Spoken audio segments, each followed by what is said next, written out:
नमस्कार साथियों, जय पीएससी एकेडमी के ऑनलाइन यूट्यूब चैनल पे आपका स्वागत है। अभी हमारा जो एनआरएलएम राष्ट्रीय आजीविका मिशन के जो सीरीज चल रहे हैं पशुधन उत्पाद, ठीक है, हमारा पशुधन उत्पाद एवं इसका प्रबंधन चल रहा है। इसके जो पार्ट 1 लेके आए हैं, इसमें हमने सारा चीज़ देखा था कि जो पशु हैं, ठीक है, खासतौर पे हमारा भारत और छत्तीसगढ़ के आंकड़े देखे इकोनॉमिक सर्वे के कि इनकी संख्या कितनी है, पर डे के हिसाब से कितना है, ये चीज़ देखा। और उसके साथ ही हमने देखा कि एक एक पशुओं में कौन कौन सी ऐसी नस्ल होती हैं, ठीक है, जो क्या करता है किसी भी पर्टिकुलर सेक्शंस के लिए क्या है, विख्यात है, ठीक है। चाहे गाय की बात करें, भेड़ की बात करें, ये सारा चीज़ें इसमें और लेके आएंगे। पशुओं के संबंधित जो बीमारी हो गया या फिर उसको रोकथाम के लिए क्या क्या चीज़ें हैं।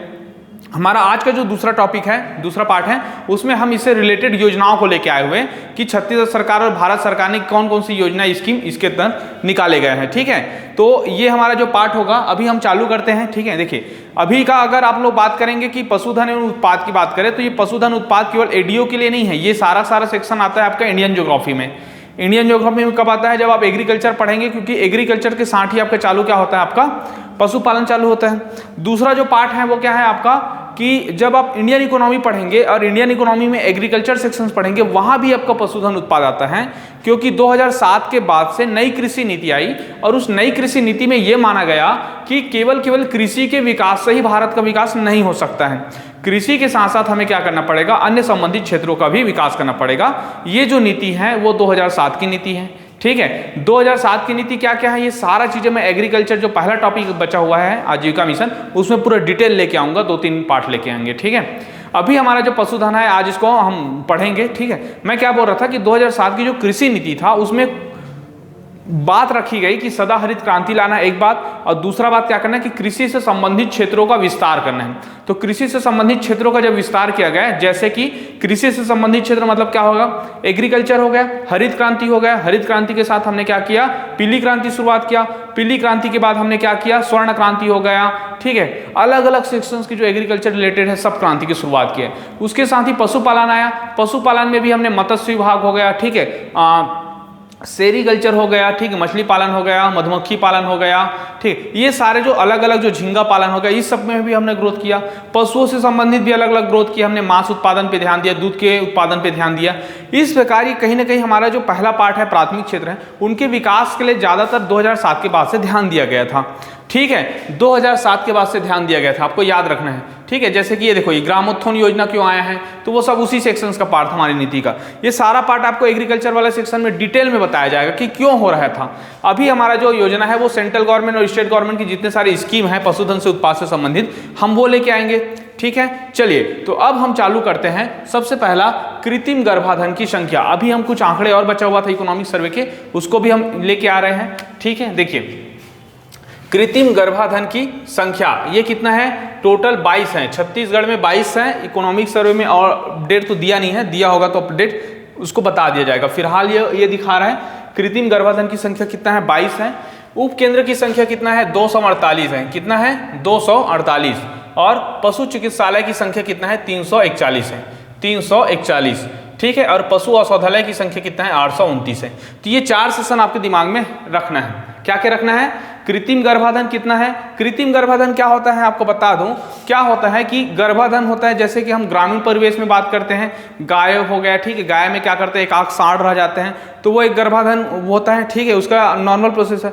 लेकिन क्या किया जाता है कि कई जगह अपने हाइब्रिड टेक्नोलॉजी के माध्यम से, या तो उसमें क्या करता है कि कोई ऐसे हमारा जो कुछ प्रोसेस होता है जिसके माध्यम से एक आर्टिफिशियल हम क्या करते हैं, गर्भाधान बनाते हैं, जिससे हमारे जो नस्ल होते हैं वो ज़्यादा से ज़्यादा नए बच्चे तैयार कर सके और मनवांछित बच्चे, जैसे कि क्या हो रहा है, जेनेटिक जो मॉडिफाई किया जा रहा है उसके आधार पे ही ये कृत्रिम गर्भाधान बनाए जाते हैं। अब कृत्रिम गर्भाधान बनाएंगे तो क्या होगा कि हमें जैसे कि जिस टाइप का हमारा साढ़ है, ठीक है, जिस टाइप का हमारा नया नस्ल चाहिए उस हिसाब से हम नया नस्ल बना सकते हैं, ठीक है। तो इसी में जैसे वीर्य प्रजनन केंद्र हो गया, ये सारा चीजें आपको देखने को मिलेगा कृत्रिम गर्भाधान में। तो ये इसकी संख्या कितना है, 22 है, और इसके बहुत सारे उप केंद्र बने हुए हैं। उप केंद्र कितना है, 248 है, ठीक है, 248 उप केंद्र है। पशु चिकित्सालय जो है वो 341 है, 341 है, और पशु औषधालय ये 829 है। पशु औषधालय मतलब आप समझ लिए जैसे मेडिकल स्टोर होता है वैसे टाइप का है, और पशु चिकित्सालय पूरा पूरा हॉस्पिटल रहता है वहाँ पे, ठीक है। तो ये वेटनरी का जो बहुत ज़्यादा इंपॉर्टेंट है, आजकल क्या पॉलिटेक्निक भी हुआ जा रहा है इस कोर्स में, और इस कोर्स से संबंधित छत्तीसगढ़ में बहुत सारे बच्चे इंटरेस्टेड ले रहे हैं, ठीक है। और इसके वैकेंसी भी कंटिन्यू आजकल पीएससी के माध्यम से देखने को मिलता है। तो ये इंपॉर्टेंट है 22, 248, 341, 829। 22 याद रखिए कृत्रिम गर्भाधान की संख्या, ठीक है। दूसरा याद रखना है कृत्रिम उपकेंद्र की संख्या 248। तीसरा याद रखना है पशु चिकित्सालय 341, ठीक, और पशु औषधालय है 829, ठीक है। अब हम लोग देखते हैं बकरी प्रजनन केंद्र 1 और दूसरा सुकर प्रजनन केंद्र 2। बकरी प्रजनन केंद्र की बात करें तो खास तौर पे सरोरा रायपुर, ठीक है, ये याद रखना है सरोरा रायपुर, यहाँ पे क्या है बकरी प्रजनन केंद्र है, और दूसरा है रामपुर में कबीरधाम जिला का। रामपुर को कई जगह आप इकोनॉमी सर्वे देखेंगे तो आपको ये ठाठापुर लिखा दिखेगा, क्या दिखेगा ठाठापुर, ठाठापुर ये कबीरधाम जिला में है, जहाँ पे हमारे जो एक्स हमारे सीएम रहे हैं डॉक्टर रमन सिंह जी, इसके जन्म स्थान है ठाठापुर, ठीक है। तो ये दो गांव याद रखेंगे सरोरा रायपुर और ठाठापुर कबीरधाम करके, ये हो गया 2 बकरी प्रजनन केंद्र। अब आता है हमारा सुकर प्रजनन केंद्र। सुकर प्रजनन केंद्र में याद रखना है एक हो जाएगा हमारा सकालो और एक हो जाएगा परचमपाल। सकारो ऊपर साइड है, हाँ सकालो ऊपर साइड है अंबिकापुर में, और परचमपाल नीचे साइड है। क्या है कि सुकर जो रहता है, सुअर जो रहता है वो आदिवासियों का खासतौर पे उसका मुख्य आजीविका का सोर्स है, इस वजह से हम इसी को ऊपर और नीचे बना के रखे हुए प्रजनन केंद्र को। कहाँ पे है, सकालो पे है और परचमपाल पे है, ठीक है। सकालो अंबिकापुर में और परचमपाल कहाँ है, जगदलपुर में, ठीक। अब हम लोग और देखते हैं जैसे कि पशुधन प्रबंधन से संबंधित योजनाएं। पशुधन प्रबंधन से संबंधित योजनाएं देखेंगे, और सबसे पहले हम देखते हैं पशुधन मित्र योजना, बहुत इंपॉर्टेंट है योजना। पशुधन मित्र योजना नाम से ही लग रहा है कि क्या होगा कि जो पशुओं का मित्र बनाएंगे, पशुओं के लिए क्या करेंगे, उसे समझने वाला मित्र चाहिए। तो मित्र कौन होता है गाँव में, तो गाँव में मित्र कौन होता है पशुओं का, सबसे अच्छा होता है उसके गौ पालक लोग, जिसे हम बोलते हैं राउत, जिसे हम बोलते हैं अहीर। वो जो राउत होता है वो क्या करता है गाँव में जो होता है गाँव का क्या करता है, संरक्षण करता है, दहियान में रखता है, फिर उसको दिन भर चराता है, फिर वापस लाता है, साथ में दूध दूहने का भी कार्य करता है ना, गोबर मतलब इकट्ठा करने का कार्य करता है। तो सारा सेवक कौन है, गौ सेवक है। गौ पालकों को खास तौर पे और ज़्यादा हम समझ देते हैं कि जो जानवर होते हैं वो गौ पालक से ज़्यादा कनेक्टेड रहते हैं, ठीक है। एक गौ पालक समझ जाता है कि कौन से गाय में क्या प्रॉब्लम्स है, ये सारा चीज़ें पे। तो इसको देखते हुए, ठीक है, इसको देखते हुए सरकार ने क्या किया, एक योजना लाई जिसे हम बोले पशुधन मित्र योजना। देखो क्या है ये योजना, तो पशु चिकित्सक, ओके, पशु प्रजनन सुविधा का विकास करना है इसमें, ठीक है। देखिए इसमें क्या किया है कि जैसे कि अगर एक पशुधन मित्र योजना के तहत गौ पालक को अगर वो सहयोग करता है सीधा सीधा 100 रुपये मिलेगा, ठीक है, और टीकाकरण को प्रोत्साहित करवाएगा, ठीक है, कि इस पशु में ये प्रॉब्लम हो सकता है, तो क्या करेगा अपने गांव में गाय को पकड़ पकड़ के टीकाकरण करवाएगा।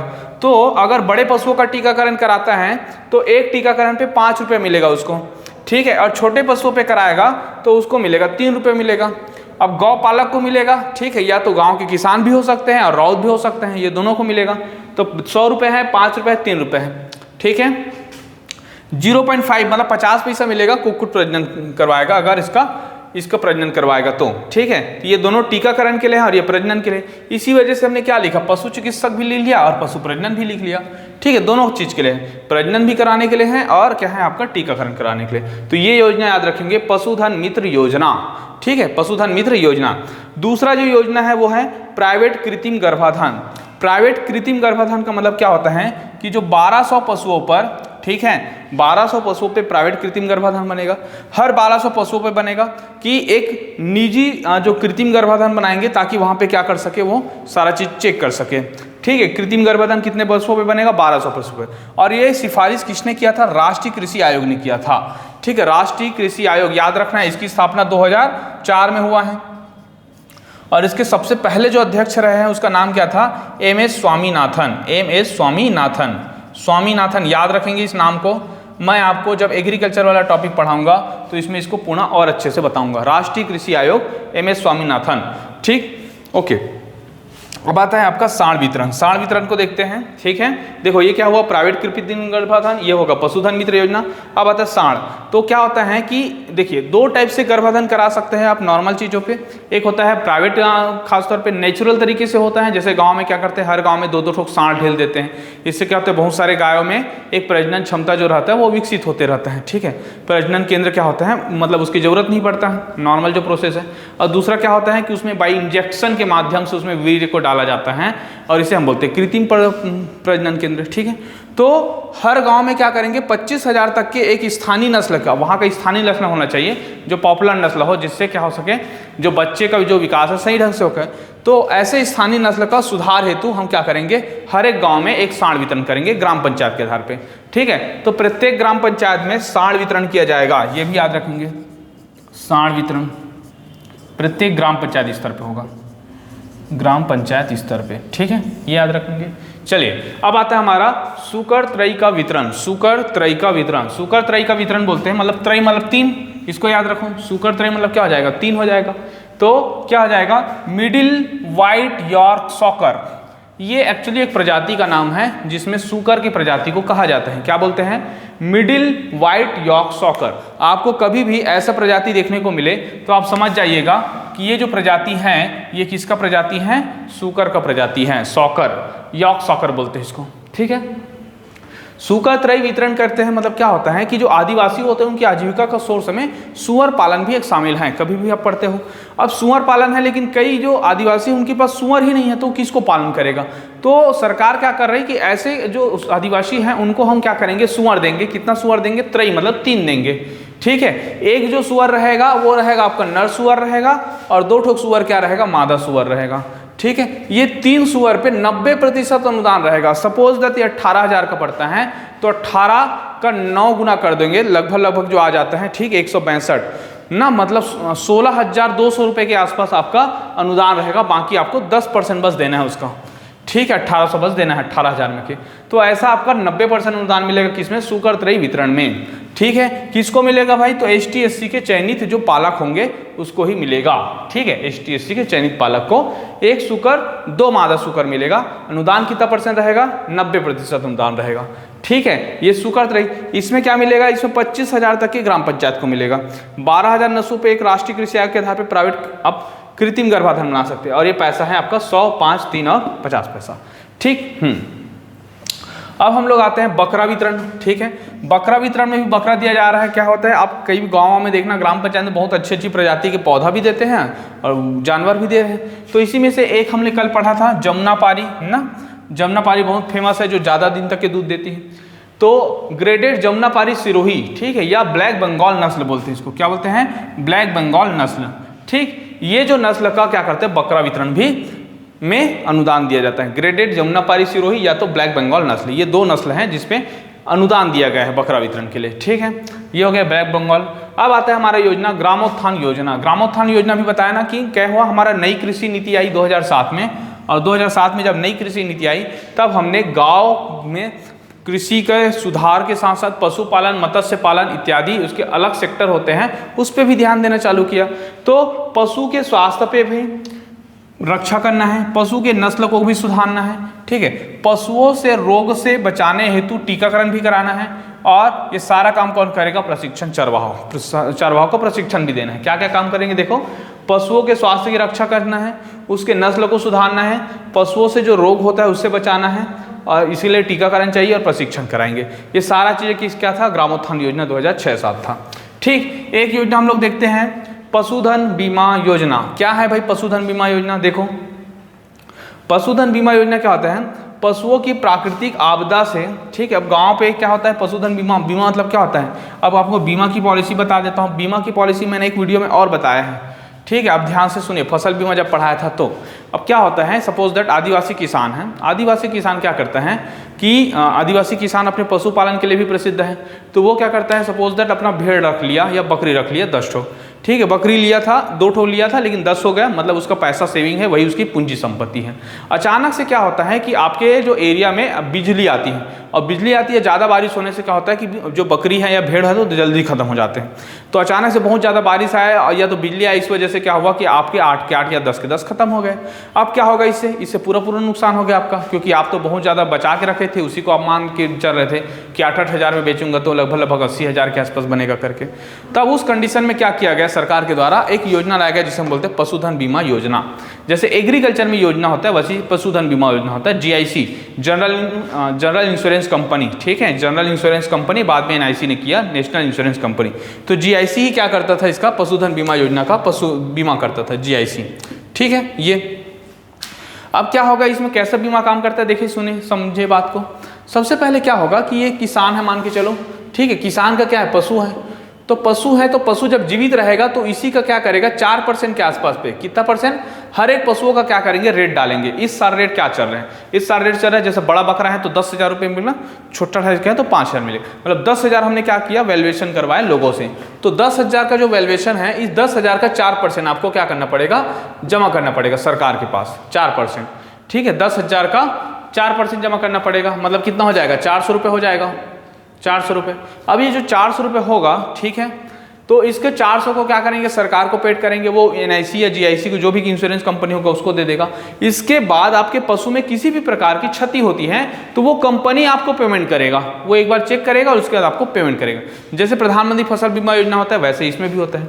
बस इसमें क्या है आपका, तो इसमें ये जो चलता है कि पशुओं की प्राकृतिक आपदा दुर्घटना से आदि से अकस्मात मृत्यु हो जाता है, ठीक है, अकस्मात मृत्यु हो जाता है तो सभी जिलों में क्या करते हैं, अकस्मात मृत्यु पे आपको क्या मिलेगा, बीमा मिलेगा। बीमा मिलेगा तो सभी जिलों में लागू है, ये भी आपको याद रखना है, कोई जिला छूटा नहीं है, ठीक है। अब इसका जो प्रीमियम होता है, प्रीमियम क्या होता है, वही जो 4% वाला बोल रहा था उसका वैल्यूएशन का। तो सामान्य क्षेत्र में जो रहेगा वो 50 से 70% तक के अनुदान दे देंगे, चलो ठीक है। 400 रुपये का है, 200 रुपये सरकार दे देगा, 200 रुपये आपको देना है। और अगर वो नक्सल प्रभावित क्षेत्र है तो वहाँ पे 80% तक के अनुदान मिल सकता है, ठीक है। तो इसमें 10-10 जोड़ दो, 50 का 60 हो गया, 70 का 80 हो गया, ये भी आपको याद रखना। 50 से 60%, 70% सामान्य क्षेत्र पे और 60 से 80% आपका नक्सल प्रभावित क्षेत्र पे, ठीक है। 4% आपका हो जाएगा मूल्य प्रचलित पे।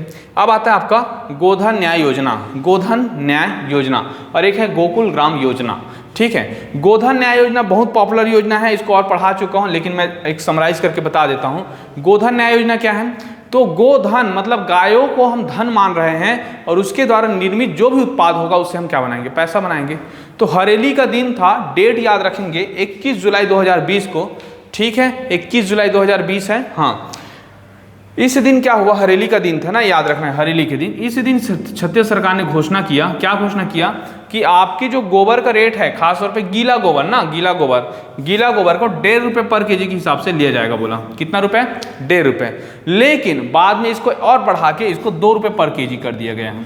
कितना है, 2 रुपये पर केजी के हिसाब से, ठीक है, 2 रुपये पर केजी के हिसाब से कर दिया गया है। अब क्या होगा, इसको खरीदेंगे, इसके बाद क्या करेंगे, इसको जो रहेगा ये बहिहार गोठान याद रखना है आपको, बहिहार गोठान से शुरुआत हुआ था, ठीक है। अब क्या होगा कि गोबर को खरीदेंगे और उसके बाद जो ग्राम पंचायत खरीदेगा उसको ग्राम पंचायत अपने अकाउंट से पैसा दे देगा लोगों को, किसानों को।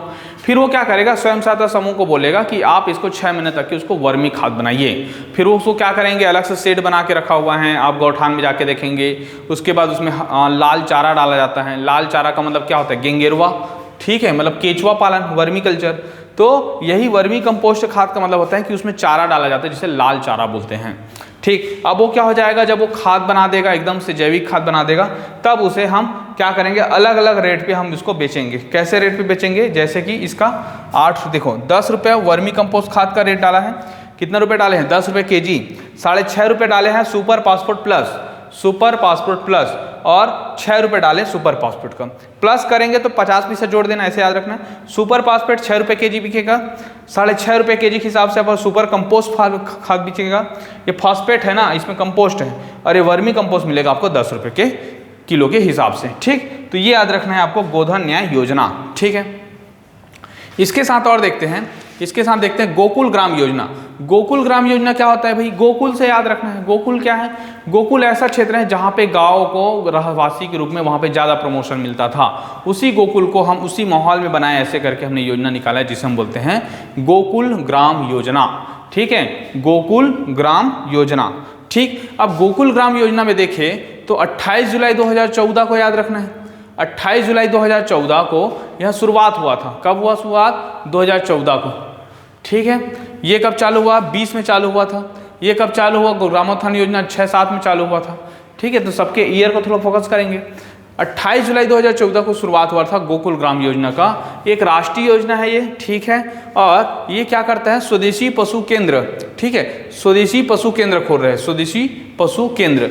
स्वदेशी पशु केंद्र के माध्यम से वहाँ पे जैसे कि रायपुर में भी एक गोकुल ग्राम योजना है, ठीक है। ये गोकुल ग्राम योजना में ये करते हैं कि बहुत सारे पशुओं का पर्टिकुलर क्या करते हैं, जैसे कि होता है ना, ऐसे कि अटल आवास योजना हो गया, उसमें सारा आवास क्षेत्र बनाएंगे, ऐसे ही गोकुल आवास योजना के तहत आप क्या करते हैं, बहुत सारे पशुओं को अलग अलग खंड खंड करके आप उसको प्लॉट डिसाइड करते हैं। ये होता है गोकुल ग्राम योजना, जहाँ पे आपको ज़्यादा से ज़्यादा ऐसे क्षेत्रों को पशुपालन को बढ़ावा मिलेगा।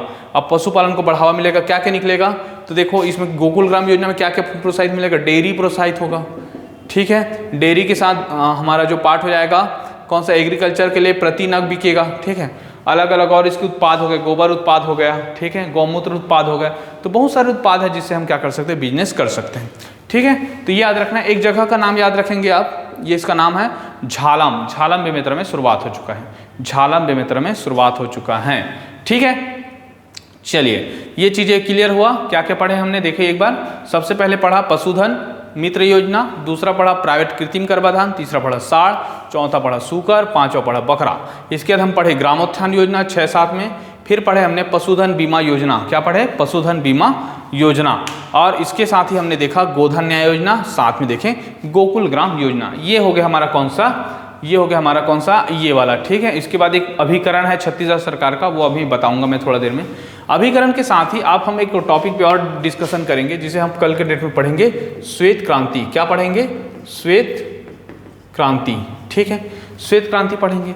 श्वेत क्रांति पढ़ेंगे तो श्वेत क्रांति में क्या होता है भाई, कि देखो जैसे कि क्या हुआ, भारत में हरित क्रांति आया 1967 के आसपास में, कि हमने क्या किया कि एक काम करना पड़ेगा, हमें क्या करना पड़ेगा।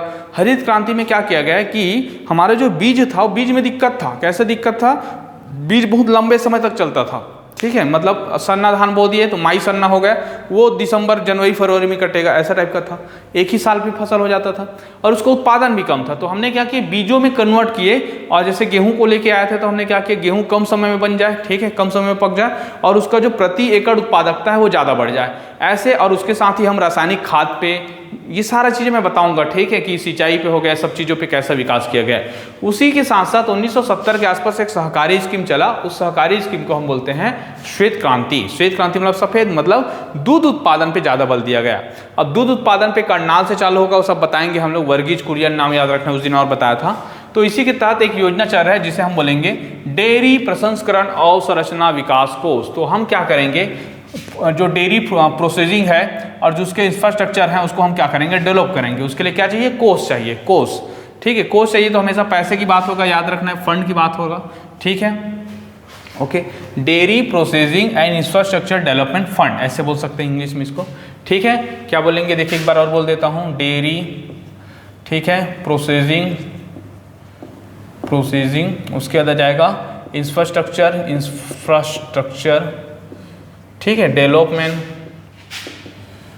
फंड, ठीक, ओके। स्थापना देखते हैं जी, 13 सितंबर 2018 को इसकी स्थापना हुआ।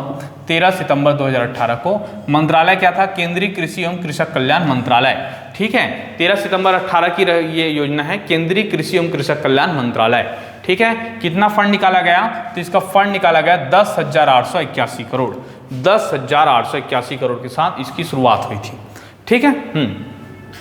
दूसरा जो योजना है वो है राष्ट्रीय डेयरी योजना है, ठीक है, एनडीपी। राष्ट्रीय मतलब national dairy and programme, national dairy programme, याद रखेंगे। क्या बोलेंगे, national dairy programme, national dairy programme, ठीक। एनडीपी की बात करें तो टोटल 6 मई 2012 को शुरुआत हुआ है।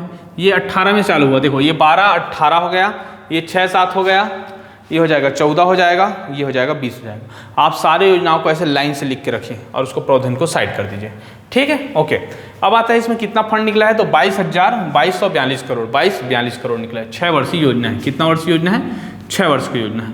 उद्देश्य क्या है, 7 करोड़ छोटे दूध उत्पादकों तक पहुंच बनाना है। छोटे जो दूध उत्पादक हैं उसको हमें क्या करना है, उनको कलेक्शन करना है, उनके दूध को हम क्या करेंगे, मार्केट प्रोवाइड कराएंगे। 7 करोड़ छोटे दूध उत्पादकों तक पहुंच गए, क्योंकि बड़ी दूध उत्पादक तो क्या हो रहा था, हमारा अवसंरचना में भी आ जा रहा था, प्लस हमारा श्वेत क्रांति में जुड़ गए थे, तो छोटे छोटे लोगों तक पहुंचना था। ठीक है, इसके लिए क्या किया जाता है, 3 प्रशिक्षण लिया जाता है। 3 योजना के तहत 3 जगह से प्रशिक्षण लिया जाएगा। ये स्थान की बात कर रहे हैं। एक हो जाएगा राष्ट्रीय डेयरी अनुसंधान। राष्ट्रीय डेयरी अनुसंधान कहाँ पे है, करनाल पे है, एनडीडीबी वाला जो बताया था। ठीक है, करनाल। दूसरा है Mansi institute of training, Mansi institute, Mansi याद रखेंगे। ठीक है, ये मेहसाणा पे होगा। और तीसरा याद रखना है जी देसाई इंस्टीट्यूट पालनपुर गुजरात। ठीक है, जी देसाई इंस्टीट्यूट पालनपुर गुजरात। ठीक है, तो ये क्या हो जाएगा हमारा राष्ट्रीय डेयरी योजना। ठीक, एक आपका लास्ट स्कीम याद रखना है, ग्रीन मिल्क। ग्रीन मिल्क एक नया कॉन्सेप्ट है, 18 दिसंबर 2013 को शुरुआत हुआ था। क्या करेंगे, पौधों की सहायता से, ठीक है, हरित मिल्क बनाते हैं, ग्रीन मिल्क। अब क्या होता है सर, देखो नया कॉन्सेप्ट है, दूध तो ठीक है, लेकिन दूध में और क्या मिला के हरित मिल्क बना रहे हैं। तो दूध में हम क्या करेंगे, कोकोनट ऑयल हो गया, ठीक है, जैसे कोकोनट हो गया या तो हमारा राइस हो गया, इनको हम कूट के पीस के उस दूध में मिलाते हैं, और उससे क्या होता है, उसकी प्रोटीन की मात्रा और ज़्यादा बढ़ जाती है, और उसके साथ साथ उसमें क्या होता है, एक हरित जो ग्रीन फ्लेवर है वो भी आता है। तो इस वजह से पौधों की सहायता से हरित मिल्क की शुरुआत की जा रही। प्राकृतिक दूध के समान सफ़ेद रहेगा, और इसमें शामिल होता है प्रोटीन, खाद्य तेल, मशरूम, ये सारा चीज़ भी शामिल कर सकते हो। तो ये कॉन्सेप्ट भी क्या याद रखना है, ग्रीन मिल्क। ठीक है, इस प्रकार हमने लगभग बहुत सारे योजनाओं को पढ़ा है। एक अभिकरण वाला योजना बचा हुआ अभी, विकास अभिकरण का, छत्तीसगढ़ राज्य सरकार का, और उस पशुधन विकास अभिकरण उसको पढ़ेंगे, उसके अंतर्गत कौन कौन सी योजना चल रहा है। फिर उसके बाद पढ़ेंगे पशुओं के बारे में थोड़ा सा, कि इसकी बीमारी क्या क्या है, ये सारा चीज़ें। ठीक है, ओके, तो ये सारा चीज़ें आपको याद रखना है। ठीक है, चलिए ठीक, थैंक यू। आप स्क्रीनशॉट ले सकते हैं इसका अभी।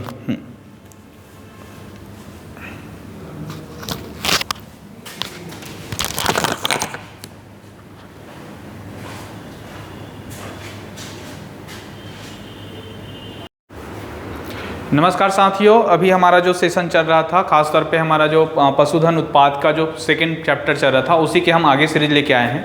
इस सीरीज में हम लोग देखेंगे कि खासतौर पे छत्तीसगढ़ राज्य पशुधन विकास अभिकरण, ठीक है, ये जो गठन हुआ और इसके गठित के अंतर्गत कौन कौन सी योजनाएं चलाए गए, कौन कौन से जो रोकथाम खासतौर पे पशुओं के रोगों के लिए वो चलाया गया। हालांकि इसमें पशु के रोगों के बारे में मैं डिटेल नहीं बनाया हूँ, इसके बाद वाला जो वीडियो आएगा उसमें आपके सारे चारा कितने प्रकार के होते हैं, पशु के रोग कौन कौन से होते हैं, ये सारा चीज़ आपको पता चलेगा।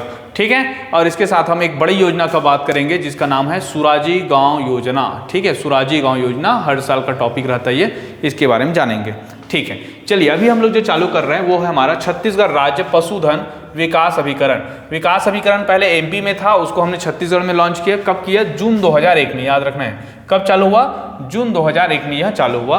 विकास अभिकरण बनाएगा। अभिकरण बनाने का मतलब क्या होता है कि इससे संबंधित कोई भी जो कार्य होगा, देखिए एक अभिकरण होता है, ठीक है, अभिकरण के तहत एक एजेंसी के रूप में कार्य करता है, और ये पर्टिकुलर सारे कोई भी काम देंगे तो उसमें हम क्या करेंगे, इंप्लीमेंट करने के लिए एक एजेंट के रूप में कार्य करता है। तो छत्तीसगढ़ में पशुधन के संवर्धन का काम करना है। राष्ट्रीय गौवंशी भैंसवंशी पशु प्रजनन परियोजना के संचालन में सहयोगी है ये। ठीक है, इसमें कोई दिक्कत नहीं है। पहला जो प्रोग्राम चल रहा है इसका पशु रोग नियंत्रण प्रयोगशाला। पशु रोगों को क्या करना है, नियंत्रण करना, इसके लिए हम क्या बनाए हैं, प्रयोगशाला बनाए, जिसके हम एस्कॉर्ट कहते हैं। क्या कहते हैं, एस्कॉर्ट। एस्कॉर्ट क्या करता है, प्रतिबंधात्मक टीकाकरण का कार्य करता है, पशु उपचार शिविर लगाता है गांव-गांव पे, ठीक है, कार्यशाला आयोजित करता है कि ये जो पशु है वो कैसा है, इसमें रोग कौन कौन से हो सकते हैं, कैसे बचाना है। पशुपालकों और किसानों को क्या करता है, उनको जो उनकी जो क्यूरीज होते हैं, क्यूरीज मतलब प्रश्न होते हैं, डाउट होते हैं, उनको क्या करता है, ये समाधान करते हैं। ठीक है, जैसे अभी भारत में क्या है, भारत में भी 3-4 महीने बाद अपने सुने होंगे एक लंपी वायरस आया था। क्या था, लंपी वायरस। ठीक है, ये नॉर्थ बेल्ट में ज़्यादा प्रसिद्ध हुआ, जैसे उत्तर प्रदेश हो गया, राजस्थान पे ज़्यादा हुआ था, ये गुजरात में भी हुआ था। ये लंपी वायरस क्या होता था कि हमारे जो त्वचा स्किन डिसीज रोग था, स्किन डिसीज पे क्या करते थे, ऐसे गोल गोल का पूरा डिसीज होता था, और बहुत गंदे तरीके से ना, मतलब क्योंकि ये जो ऊपर वाला जो पार्ट है पूरा मांस को निकाल लेता था। ठीक है, तो ये बहुत खतरनाक वायरस था। राजस्थान के ऊँट से लेके बहुत सारे जानवरों को बहुत ज़्यादा परेशान किया। इस वजह से राजस्थान में इस बार पुष्कर मेले में जो ऊँट लगता है, पुष्कर मेले याद रखना है, पुष्कर मेला। और पुष्कर मेला में जो ऊँटों का मेला जो प्रसिद्ध है उसको इस बार नहीं लगाया गया था क्योंकि वायरस था। वायरस होगा तो एक वायरस एक जानवर से दूसरे जानवर में फैलता है। तो ऐसे पशु रोग नियंत्रण प्रयोगशाला इसमें स्कॉट के रूप में काम करते हैं। दूसरा हमारा जो स्कीम चल रहा है राष्ट्रीय बुसलोसिस नियंत्रण कार्यक्रम। बुसलोसिस क्या होता है, ये 4 से 8 माह की जो मादा बछिया हो गया या पड़िया हो गया, देखो बछिया पड़िया क्या होता है छत्तीसगढ़ी वाले सब समझते हैं, आपको थोड़ा सा और बता देता हूँ। एक होता है गाय और एक होता है भैंस। यहाँ पे लिख देते हैं, देखिए एक होता है क्या, गाय होता है, एक होता है भैंस होता है, भैंस, और एक क्या होता है बकरी होता है, बकरी होते हैं। गाय के जो बछड़े होते हैं, ठीक है, तो इसको हम लोग बोलते हैं बछड़ा। क्या बोलते हैं, बछड़ा। और जैसे कि मादा हो जाएगी तो क्या बोलेंगे, उसको बछिया बोलेंगे। क्या बोलेंगे, बछिया। बछिया और बछड़ा ऐसे बोलते हैं। जैसे भैंस का हो गया तो भैंस का हम लोग क्या बोलते हैं, पड़िया बोलते हैं, पड़िया और पड़रा, पड़िया एंड पड़रा बोलेंगे। भैंस के मादा बच्चे को हम बोलेंगे पड़िया और नर बच्चे को बोलेंगे पड़रा, ठीक है। और बकरी का जैसे ऐसे हो जाता है तो इसको हम बोलते हैं पठरू, पठरू और पठिया, पठरू एंड पठिया बोलते हैं, पठिया नॉट पड़िया, ठीक है। ये पड़िया है, ये पठिया है, ये शब्द छत्तीसगढ़ी के शब्द में आपको आता है। तो ऐसे कुछ जो मादा जो बछिया होता है या पड़िया होता है उसको बचाने के लिए बुसेलिस नियंत्रण कार्यक्रम चलाया जा रहा है, ठीक है। तो ये बुसेलिस एक रोग है जिसको रोकथाम करने के लिए हम चला रहे हैं। 4 से 8 महीना के जो मादा खासतौर पे बछिया होते हैं, पड़िया होता है, उसमें हो जाता है, ठीक है। एक मुंह पका और खुर पका होता है। जो मुंह पका खुर पका जो खुरों के माध्यम से क्या होता है उसको धीरे धीरे गलता है। ये बहुत खतरनाक वायरस होते हैं, ज़्यादातर जानवरों में यही चीज़ें बहुत जल्दी फैलता है, ठीक है। तो 19-20 से चल रहा है ये प्रोग्राम, इसको नियंत्रण करने के लिए। PPR नियंत्रण कार्यक्रम ये बकरी के लिए चल रहा है। PPR जो रोग है उसको कंट्रोल करने के लिए। PPR क्या है हम नेक्स्ट वीडियो में लेके आएंगे। और NLM मतलब नेशनल लाइवलीहुड मिशन, ठीक है, राष्ट्रीय पशुधन मिशन। राष्ट्रीय पशुधन मिशन ये बकरी के लिए चल रहा है, जिसमें हम कृमिनाशक दवापान हो गया। कृमिनाशक दवापान मतलब क्या होता है कि बकरी के अंदर एक कृमि जो होता है ना, वो अंदर में बहुत ज़्यादा फैल जाता है, उसको नाश करने के लिए दवा खिलाते हैं। पशु मेला का आयोजन कराते हैं इसी के अंतर्गत। नेशनल लाइवलीहुड मिशन ये बहुत इंपॉर्टेंट मिशन था, जैसे स्वास्थ्य मिशन था वैसे ही हमारा पशुधन मिशन था। और एक हो जाएगा चारा बीज वितरण का कार्य करेगा, ठीक है। चारा बीज जो बकरी हो गया ये सबका वितरण करेगा। तो ये सारा चीज़ें आपको इसके तहत चल रहा है, NLM के तहत। अब हमारा जो दूसरा योजना है वो है क्या है, सुराजी गांव योजना। सुराजी गांव योजना याद रखेंगे नरवा, नरवा में याद रखेंगे 1 जनवरी 2019 से। गरवा याद रखेंगे 2033 ग्राम। देखो नरवा क्या है, सबसे पहले 2800 नालों का चयन किया गया है, 2800 नालों का, ठीक है। 12,743 उपचारित इसके नाला है। कितने नाला है, 2800, और उपचारित नाला कितना है, 12,743, ठीक। अब देखते गरवा का 2033 ग्राम पंचायतों में, ठीक है। ये जो चल रहा है प्रत्येक विकासखंड में एक मॉडल हमारा गौठान बनाया जा रहा है। प्रत्येक विकासखंड में एक मॉडल गौठान बनाया जा रहा है। वहाँ पे आपको क्या क्या देखने को मिलेगा, चारा रहेगा, चारा की व्यवस्था, पेयजल हो जाएगा, सोलर पंप हो जाएगा, फेसिंग हो गया, वृक्षरोपण हो गया, ये सारी चीज़ देखने को मिलेगा। कितना है 2033, ये पूछ सकते हैं आपसे, इकोनॉमिक सर्वे इस साल के आंकड़े हैं। ये 2800 नाले भी इकोनॉमिक सर्वे के हैं, 12,743 उपचारित नाले हैं, ठीक है। आगे देखते हैं क्या क्या टाँके बनाएंगे। वहाँ पे टाका रहता है, ठीक है, खासतौर पर वर्मी टाका हो गया, नाडेप टाका होगा, बायोगैस हो गया, ताकि हम उसका क्या कर सकें, उसका नवीनीकृत ऊर्जा में उपयोग कर सकें। तीसरा हमारा घुरवा उर्वरक के लिए करते हैं, ठीक है। तो गोबर गैस खाद ये सब बना रहे हैं। 1916 ऐसे हम लोग पर्टिकुलर घुरवा को डेवलप कर रहे हैं, ठीक है, उर्वरक के लिए। और बाड़ी में याद रखेंगे 3,77,000 हमारा व्यक्तिगत बाड़ी का डेवलप किया जा रहा है, 3,77,000। 3912 हमारा सामुदायिक बाड़ा। सामुदायिक बाड़े का मतलब होता है बहुत सारे लोग मिलकर एक बाड़ी बनाएंगे, ठीक है। बाड़ी तो पता है छत्तीसगढ़ी में क्या होता है, सब्जी भाजी के लिए जो उपयोग करते हैं बाड़ी होता है। घुरवा पता है जहाँ पे हम लोग क्या करते हैं, अपने खाद वाद को जो चीज़ होता है, ठीक है, गोबर वोबर इसमें यही डालते हैं। एक गरवा होता है, एक नरवा होता है। तो ये जो हितग्राही है कितना हो जाएगा इसका, 2942 सामुदायिक बाड़ी है, जिसमें 39,090 हो जाएंगे, ठीक है। ग्राम गौठान समिति देख लो। ग्राम गौठान समिति क्या करते हैं, इस सब का क्या करेगा, ग्राम स्वराज योजना के अंतर्गत एक गौठान समिति बनाया जाएगा, वही क्या करेगा, उस गौठानों का देखरेख करेगा। तो ये जो ग्राम गौठान समिति है, ग्राम पंचायत के 5 समिति है, उन्हीं में से एक समिति रहेगा ये, ठीक है। इसके अध्यक्ष को अभी 750 रुपये महीना करके ना, ठीक है, उसका एक चालू भी कर चुके 1500 और 750 महीना करके, ठीक है। इसको और मैं बताऊंगा बाद में जब पंचायत पढ़ाएंगे तो। और एक हो जाएगा आपका पर्टिकुलर 5 समिति में से एक है, ठीक है। ये चीज़ें हो गया। इस प्रकार हमारा जो पशुधन का सेकंड पार्ट है ये कंप्लीट होता है। आगे के एक पार्ट और लेके आएगा। तब तक कि हमारे चैनल को लाइक कीजिए, शेयर कीजिए, सब्सक्राइब कीजिए और ज़्यादा से ज़्यादा लोगों तक की पहुंचाइए। आप सबके लिए ये सारा चीज़ें मेहनत किया जा रहा है, अलग अलग पुस्तक से, अलग अलग सोर्स से, ठीक है, अलग अलग इकोनॉमिक आंकड़े हो गए, ये सारे चीज़ों को संकलन करके आपको इसी चैनल पर आपको प्रोवाइड किया जा रहा है, ठीक है। Okay, thank you. आप स्क्रीनशॉट ले सकते हैं इसका।